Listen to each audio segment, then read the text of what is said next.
Akşin Evren yazır. Rus rejissor var, Andrey Zvyagintsev. Onun filmi var, Leviathan. 2015'də baxmışam. Əvvəlcə deyim ki, Leviathan Bibliyada adı keçən mifik bədheybət, od püskürən çox baxışlı dəniz ilanıdır. İnanmazdım. 10 il əvvəl filmdə tanış olduğum bu bədheybətlə yaz günlərinin birində Bakı küçəsinin tinində rastlaşaram. Leviathan filmi ilə bağlı təfərrüata varmıram. İlin günün bu vaxtı kimsə spoiler yeməsin. Amma film sevərlər gərək mütləq izləsin. Filmdə Leviathan özünü müxtəlif simalarda göstərir. Bəzən məmur cildində, bəzən həyat yoldaşı, bəzən dövlət qurumu, bəzən dost və s. Səhnələrin birində Leviathan qarşımıza ekskavator kimi çıxır. Ekskavatorun dağıdıcı başı anidən evə daxil olub, hər şeyi alt-üst edir. Eyni ilə ötən gün paytaxtın Yasamal rayonu 1-ci Alatava yaşayış massivində olduğu kimi tamamilə bənzər səhnələrdir.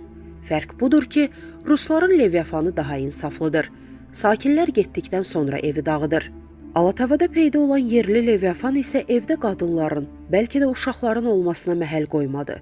21-ci əsrin Bakısında sakinlərin olduğu bir evə belə amansız müdaxilə ilə 44 günlük müharibədə Gəncədə evlərin raketlə vurulması arasında ciddi fərq yoxdur. Mahiyyətcə bənzər aktlardır. Söküntü işini Melisa Qrup tikinti şirkəti həyata keçirib. Şirkət bildirib ki, ekskavator sürücüsü səhvən həmin evi dağıdıb. Demə, binadakı 55 evdən 54-ü razılaşıbmış, bircə bu dağıdılan ev razı deyilmiş. Yəqin, ekskavatorçu dağıdançı bəy 54 evi söküb, birini saxlayacaqdı. Şəxsən fizika elmi şokda. Newton saçını yolur. Einstein dizini döyür. Nə bilim, ta o biri cazibəçilər Allah bilir nələr edir. Hadisədə 3 tərəf var. Zərər çəkən vətəndaş, şirkət və ekskavatorçu. Hər halda hüquq mühafizə orqanları məsələni araşdırır, saxlanılanlar var. İnanırıq ki, problem qanuna uyğun formada həllini tapacaq. Həllini tapmalı daha bir problemimiz var. 21-ci əsrin Bakısında pəncərəni açıq qoyanda evə göyərçin, qaranquş, kəpənək girərdi. İndi pəncərəni açıq qoyanda evə bədheybət Leviathan girir.